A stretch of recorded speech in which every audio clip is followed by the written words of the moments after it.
Tayo pong lahat ay manalangin ngayong umaga sa ating Diyos na buhay. O aking Ama, Diyos na may likha ng langit at lupa, Diyos na aking pinaglilingkuran, Diyos na aking sinasamba sa Espiritu at katotohanan. Nagpapasalamat po ako, Panginoon, sa napakagandang umaga na iyong ipinagkaloob sa aking buhay. Salamat po, O Diyos, sapagkat mayroon kaming pagkakataong katulad nito na malaya kami, malakas kaming makasamba at makapakinig, Panginoon, ng iyong mga salita na ihahatid po ng inyong lingkod. Dalangin ko po, O Diyos, sa umagang ito ang patuloy na pagpapatawad sa anumang mga bahagi ng aming buhay. Patawarin niyo po kami sa aming mga kasalanan. At sa oras na ito, hinihiling ko po ang patuloy na kapuspusan ng banal na Espiritu. Fill us by your Holy Spirit and continue to illumine our hearts and mind in order to see and understand your word today. Salamat po, Panginoon, sa iyong papuri, pasasalamat at pagdakila sa pangalan ni Jesus. Amen at amen. Magandang umaga pong muli, mga mahal kong kapatid sa Panginoon. Ang ating pong paksa ngayon ay may pamagad na Saving Faith Loves Forgiveness. So mapapansin po natin, mga mahal kong tagapanood, taga-subaybay at mga miyembro sa Papuri Baptist Church, yung sa loob ng Huwebes po ngayon, pang-apat na araw, ay naroroon na sunod-sunod po yung pagtatakil natin sa grudges o sa sama ng loob, sa mga bagay na kung saan ay nagbigay sa atin ng sakit. Simula po Lunes yan. Ano po? Simula po Lunes ay pinag-usapan na natin yung bagay na kung saan ay mayroong mga tao na nagbigay sa atin ng sakit. No? Nagkakadugtong-dugtong no? At ngayon tinan nyo, Saving Faith Loves Forgiveness. Nung unang-una nating diniscuss yan, sinasabi ng Panginoon, huwag kayong gumanti. Nasa akin ang pagganti sapagkat ang Diyos ay makatarungan. So, tapos, diniscuss natin ng Martes na naman, diniscuss naman natin yung about sa grudges, na yung grudges ay natural lang naman na makaramdam ka niyan dahil isa kang tao, meron kang emotion. Pero yung manatili ito sa puso mo, manatili ito sa iyong katauhan, that is very wrong, no? Dahil pinopoint nga ng banal na kasulatan, ang Diyos natin ay makatarungan. Then pagdating ng Miyerkules, diniscuss naman natin, sinasabi naman doon na bakit ganoon?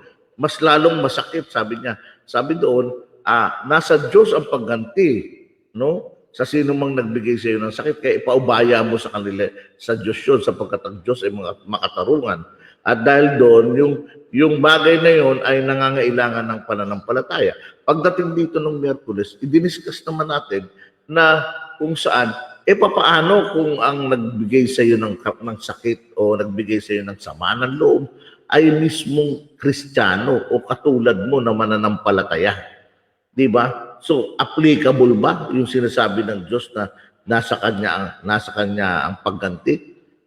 Diniscuss natin kahapon yun. So, naunawaan natin na it is not applicable to those who are Christians. Pero parang ang hirap tanggapin. Dahil, pabira, pastor, paano yan? Wala nang pagganti doon. Wala nang pagganti doon sa bagay na yun. Diniscuss naman natin. Kaya walang pagganti dahil pinapaliwanag ng banal na kasulatan na ang lahat ng sakit na naramdaman mo, ang lahat ng uot na naramdaman mo, ang lahat ng sama ng loob na naramdaman mo, lahat yun binayaran na ni Jesus sa krus ng Kalbaryo. Ayun. So it is a matter of acceptance pa rin talaga. Napakahirap, pero yun no? Sinasabi ng Book of Romans nga, pinaliwanag ko kahapon yun, na if somebody hurts you, and even, lalo na pag ito'y mananampalataya, yun po'y tinubos na ng Panginoon. Ganon ka rin naman, di ba? Kapag nakasakit ka sa kapwa mo, ganon din naman, nakasakit ka sa kapwa mo mananampalataya, ganon din ang there is no condemnation sa Diyos. Wala na siyang condemnation. o hindi ka na ikukondena ng Panginoon sapagkat yun nga ay kasama na doon sa mga pinatawad ng Panginoong Diyos. Yung lahat ng mga kasalanan natin, past, present, and future, pinatawad na ng ating Panginoon. Bagamat hindi tayo makakaligtas doon sa consequence, ibig sabihin, mayroong mga mararanasan ka na konsekwensya, maging yung gumawa nun, but still, pinatawad ka na ng Panginoon. Binili na ng Panginoon yun. Tinubos na ng Panginoon yun. So yun yung pinag-usapan natin kahapon. Ngayon naman ay mas bibigyan natin ng diin yung mga sitwasyon na ito na kung saan sinasabi ng ating paksa, yung pananampalatayang nagliligtas ay mayroon po siyang tinatawag na pagtingin o pagmamahal na laging magpatawad. Ayun, palakpakan natin ang Panginoon Diyos. Hallelujah. Para bagang sinasabi, mga mahal kong kapatid sa Panginoon, kapag ikaw ay tunay na ligtas at tunay mong naranasan ang kaligtasan ng Panginoon sa magitan ng pananampalataya, saving faith nga, no? Nasa sayo lagi yung pagpapatawad. Mahal na mahal mo ang magpatawad. So, tingnan natin ang mga talata na kung saan ay atin pong pagbabasihan ngayong umaga. Ang sabi sa Efeso 4:32, sa halip maging mabait kayo at maawain. Magpatawad kayo sa isa't isa tulad ng pagpapatawad sa inyo ng Diyos dahil kay Kristo. Ayan tignan nyo, kahit wala nang paliwanag, napakaliwanag na kung saan ay makikita natin sa mga talata na ating pinagbabasihan, ay naroroon na napakaliwanag na sinasabi ng banal na kasulatan na ang sabi dyan is that sa halip maging mabait kayo at maawain, magpatawad kayo sa isa't isa tulad ng pagpapatawad sa inyo ng Diyos dahil kay Kristo. Saving faith, my dear brothers and sisters in Christ, is not merely believing that you are forgiven. Unawain natin yan. Ang pananampalataya na nagligtas sa iyo, na nagligtas sa iyo ay hindi lang po basta naniniwala at nagtitiwala na ikaw ay pinatawad ng Diyos. Sa halip, ang saving faith na sinasabi rito ay tumitingin siya, tinitingnan niya. Nakikita niya yung horror ng kasalanan. Bago pa siya iligtas o bago pa siya maligtas, nagkaroon na ito sa kanyang isip, sa kanyang puso, na overview niya na yon. Yun yung biyaya ng Panginoon no? Nung napakinggan mo ang salita ng Diyos at nakita mo kung paano o gaano ang ginawa ng ating Panginoong Hesukristo sa buhay mo, sa buhay ng bawat isa sa atin, nakita natin na, pinatawad ako ng Panginoon. At hindi lang nakita mo yung pinatawad ka ng Panginoon, kundi nakita mo rin yung gaano nakakatakot ang kasalanan. Yung horror ng sin nakita mo. At nang nakita mo yung horror ng sin, nakita mo rin yung kabanalan ng Diyos. Naiintindihan ho ba natin? Dalawa yan na nakita mo nung time na tinanggap mo ang Panginoon. Yung saving faith na sinasabi na naligtas ka. Nakita mo yung horror ng sin, nakita mo din yung holiness ng Diyos. At dahil doon, nagko-connect na ito spiritually doon sa katotohanan na ang Diyos ay nagpatawad o nagpapatawad. No? At napakagandang tingnan. It is so glorious to see it spiritually. Biro mo, makita mo, ganito nakakatakot ang kasalanan at ganito naman ang ating Panginoong Diyos na banal. At dahil doon naroon na nakikita mo yung koneksyon na kung saan ang ating Diyos ay nagpatawad sa kabila ng matinding kasalanan, sa kabila ng nakakatakot na kasalanan na nasa buhay mo, nasa buhay ko, nagpatawad siya. So, it is so glorious. Napakamaluwalhati ng sitwasyon na yun. Hindi lamang natin ito tinanggap. Sa halip, inadmire natin ito. Pinanghawakan natin ito sa ating puso. And we are satisfied with this kind of relationship. We are satisfied with such a great forgiving God. Ang Diyos ay tunay ngang naroon na nasabi natin, wow, grabe ang Panginoon. Talaga namang, kumbaga sa ang Diyos ay dakila at nagpapatawad. So nakita natin na ito yung Diyos natin. Sa kabila ng ating mga kasalanan, siya po ay nagpatawad. So yung pananampalataya na yun, sa pagpapatawad ng ating Panginoong Diyos sa bawat isa sa atin, ito po yung parang nag-hook sa atin eh, no? Dito tayo na nahuli, na-hook tayo, at nung na-hook tayo dun sa bagay na yun, sinisabor natin ngayon, ninanamnam natin ngayon, yung katotohanan na ikaw at ako ay pinatawad ng Diyos sa kabila na tayo ay makasalanan. Palakpakan natin ang Panginoon.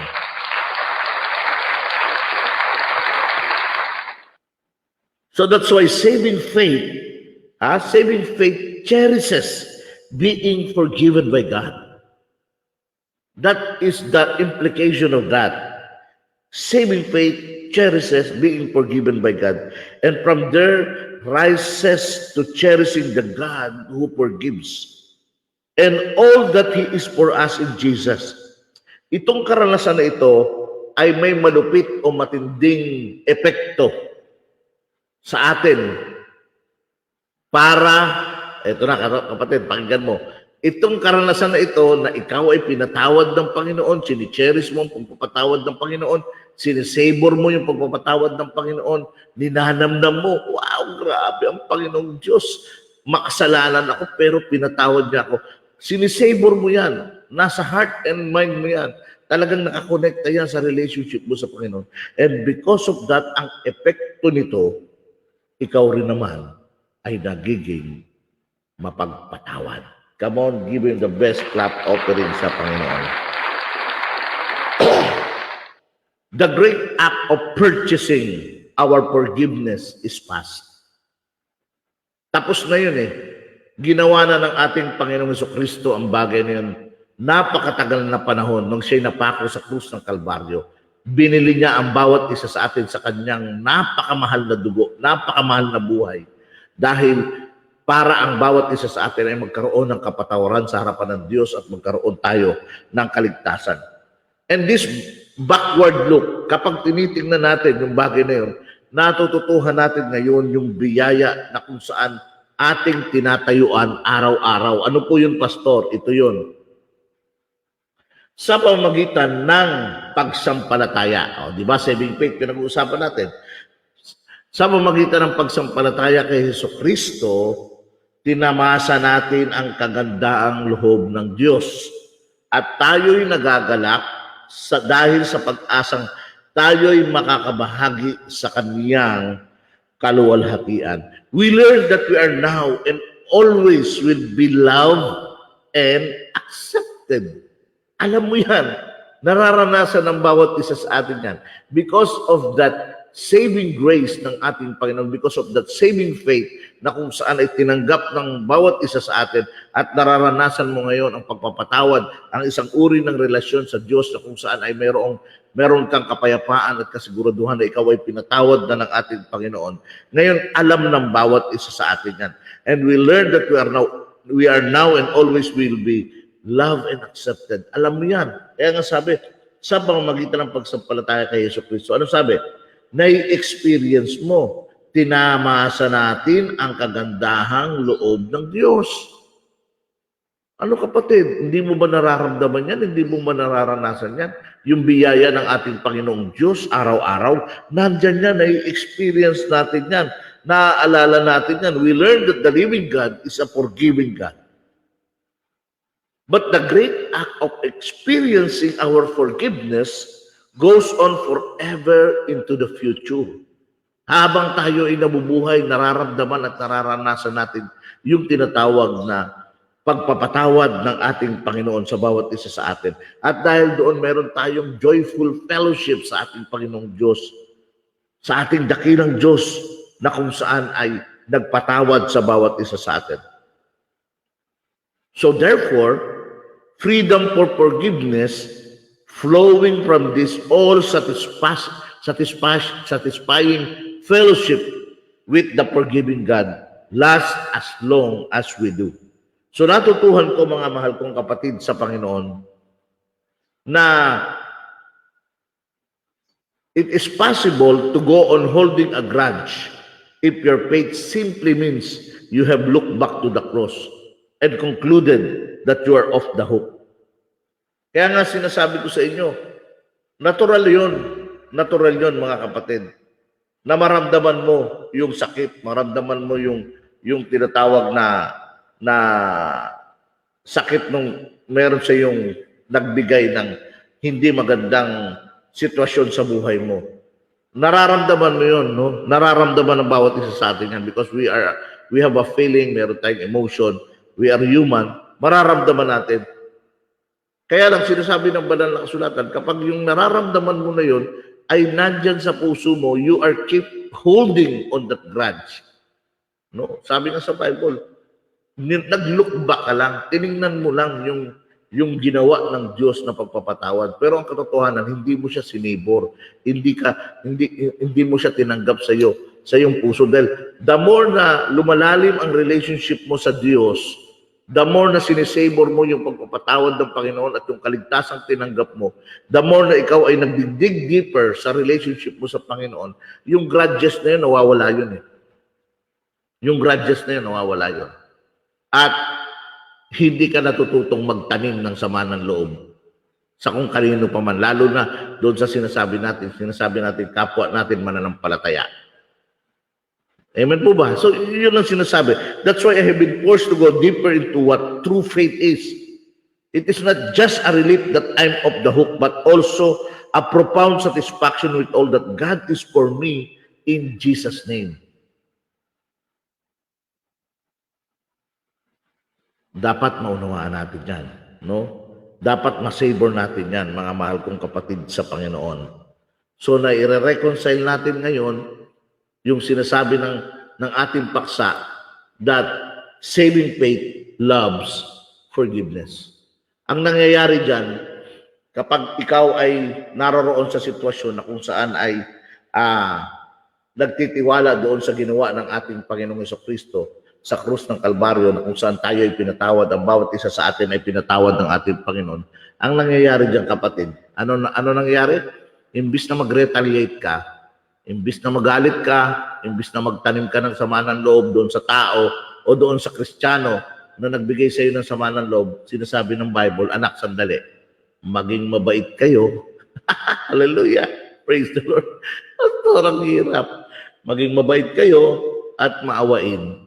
At higit sa lahat, magpatawad kayo sa isa't isa tulad ng pagpapatawad sa inyo ng Diyos dahil kay Kristo. Nangyari na ba sa iyo yan? Ha?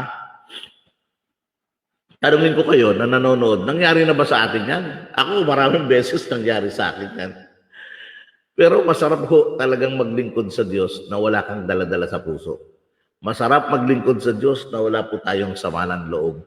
Dahil ang katotohanan, talagang ang mga anak ng Diyos na tunay na nananampalataya sa Kanya ay kailanman ay hindi po nagtatanim ng sama ng loob. Mga mahal kong kapatid sa Diyos, sa Panginoong Jesucristo, patuloy po nating pasalamatan ng ating Panginoong Diyos sapagkat tunay na siya ay napakabuti at ang biyaya niya ay sapat upang masabi natin sa ating sarili, Pastor, Panginoong Jesus, salamat sapagkat yung ginawa mo sa krus ng Kalbaryo, yun ang naging dahilan upang kayanin ko o makaya ko ang mga bagay nito sa aking buhay. Mahirap, masakit, pero ako nga di ba? Ako nga, tigas ng ulo ko noon. Ako nga makasalanan. Pero tinanggap mo at mapagpatawad ka sa akin. Gayon din ang gagawin ko sa aking buhay. Upang ako'y makapamuhay ng may kapayapaan at patuloy na makita sa akin ang buhay ng isang mananampalataya, ang buhay na may relasyon sa Diyos. Tuturuan ko rin ang aking sarili na magpatawad sapagkat ito ang nararapat. Tayo pong lahat ay magpasalamat at yumuko manalangin. O aming Ama, Diyos na may likha ng langit at lupa, salamat po o Diyos sa oras na ito. Salamat sa biyaya mo na laging nakalaan upang kami ay patuloy na makalakad na mayroong kalakasan. Pagpalain mo o Diyos ang buong maghapon sa aming buhay. Makapuspusin mo kami o Diyos ng iyong Santong Espiritu at patuloy na ina-apply ko ang banal na dugo ng Panginoong Jesus sa aking buhay. Salamat po, Diyos, at turuan mo akong patuloy na maging mapagpatawad. Purihin ka, O Diyos, sa pangalan ni Jesus. Amen at amen.